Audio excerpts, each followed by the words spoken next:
How many snaps did they run in the 14 personnel? That's only for us. 100% of the snaps.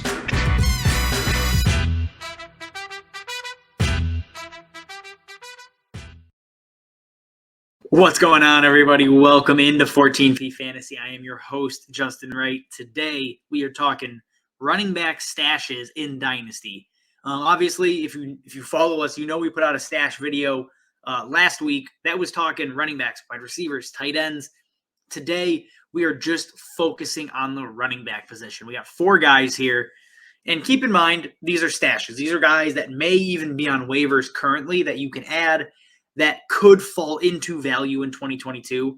None of them obviously are anticipated to enter the season as a starter or have, immediate value. That is why they're stashes. Otherwise, they'd be RB2s and 3s and whatever else. That's not what we're doing here. Before we get to it, though, remember to subscribe to the YouTube channel. Follow us over on Twitter. I got both handles there above and below. Drop questions, comments, anything else you got. Like the video, all that good stuff. All right, let's get into it. Number 1 on the list, the first running back stash. And honestly, in Dynasty, I doubt he's available on waivers. Not saying you can't acquire him in a trade, but keep an eye out. Khalil Herbert of the Chicago Bears. Obviously, this is David Montgomery's backfield. We have seen that, since he's come back from injury. He has dominated the touches, dominated the snaps. He is the running back 1 in Chicago. But as a Bears fan, I know Montgomery gets banged up. He missed practice today as I'm recording this. So Khalil Herbert can always find his way into value. You're stashing him as a handcuff with upside. That's really what it is. And, in 2 years, that's a ways away, David Montgomery will be a free agent unless the Bears extend him. But again, Khalil Herbert has a path to touches given an injury. He's become an elite handcuff in a pretty average offense, and that's tough to find, honestly. So Khalil Herbert, if he somehow got dropped onto waivers because he hasn't touched the field or the ball really, scoop him up. If not, he is a good piece to get added in as a trade or during a trade, so you can just build out your running back depth and be ready for, however many injuries come in 2022. Moving on. Trey Sermon. This is a weird one because obviously he is a rookie and got beat out by a rookie drafted later than him, one of my personal favorites, Elijah Mitchell. So why would you stash Trey Sermon? Realistically, he may not even be on the 49ers next year. They could trade him. They could cut him. They could just flat out move on in some other way. I don't know what that possibly could mean, but Trey Sermon may not be on the 49ers. And it's not that I don't think he's talented. I just think, Shanahan is a fickle guy, and if he doesn't like you, you're done. We saw it with Ayuk early on in the year. Ayuk had to win his trust back after balling out. So it's not to say that Trey Sermon is not talented. And we've seen him as a starter, and he looked better and better every single week. So I'm sure you can get Trey Sermon for peanuts right now. No Dynasty owner wants to roster him. If I could go and flip a 4th-round pick for Trey Sermon, a late 3rd-round pick, I'm going to do that.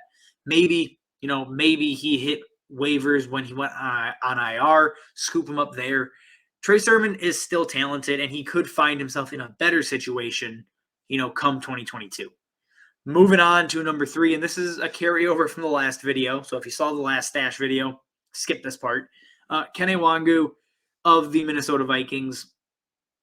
We know Dalvin Cook gets banged up. We've seen Alexander Mattison get banged up. And honestly, Kene Nwangwu could find himself with a role on this team next season, as a kind of 1A, 1B with Mattison should Dalvin Cook go down. He is a freak athlete. We've seen him on the touchdown returns. We've seen him in special teams. He's just really, really raw as a running back. I still like the talent. The tools are there. The size may not be, but the tools, the speed, the agility, all of that, the pass catching ability is all in his repertoire. It's just a matter of getting comfortable at the running back position. With an extra offseason, going into 2022, he could be fighting with Alexander Mattison, for touches as that, RB2, RB2A, 2B type of deal. So Kene Nwangwu, if he's out there, I'm gonna scoop him up. I'm gonna hold him and just hope something breaks his way. Because if he does get an opportunity, I do think he is going to shine. Again, deep stash. I'm not doing this in 10-team leagues with short benches and all that kind of stuff. But deep leagues, Kene Nwangwu is a nice add potentially on waivers still. And to close us out, we have Kylin Hill of the Green Bay Packers. The Packers are in a weird situation because most likely, again, I'm a Bears fan, so I hope this is true, Aaron Rodgers will be gone next season. Devontae Adams may go with him. There's a chance they trade or cut Aaron Jones. They're not going to cut Aaron Jones, but there's a chance they trade Aaron Jones in the offseason and just go, A.J. Dillon, Kylin Hill, Jordan Love, and whoever else they can bring in at wide receiver, maybe Michael Gallup. But Kylin Hill has an opportunity to, share time with A.J. Dillon should something happen to Aaron Jones. Obviously, had Kylin Hill not gone on IR right before Aaron Jones went down, I think we would have seen him play and obviously play well. I was extremely excited about him coming into the draft. Obviously, he fell. NFL teams did not feel the same way. That's why I'm not an NFL scout and I'm here. But Kylin Hill has ability. He is a capable running back, I believe. So should something happen to Aaron Jones, he finds himself with an uptick in work and potentially flex value in the Packers offense that could be entirely something different next season. So if he's out there, he's probably on waivers. He's on waivers in most leagues. Scoop up Kylin Hill as a guy to hold if you have an extra roster spot or two in your Dynasty league. All right, everybody, that is all I have for you. As always, drop questions, comments, anything like that, the other guys to stash. We're going to put out a bunch of these as we get towards or as we wrap up the regular season here in fantasy. All right, as always, thanks for watching, and we will see you next time. How many snaps did they run in the 14 personnel? That's only for us. 100% of the snaps.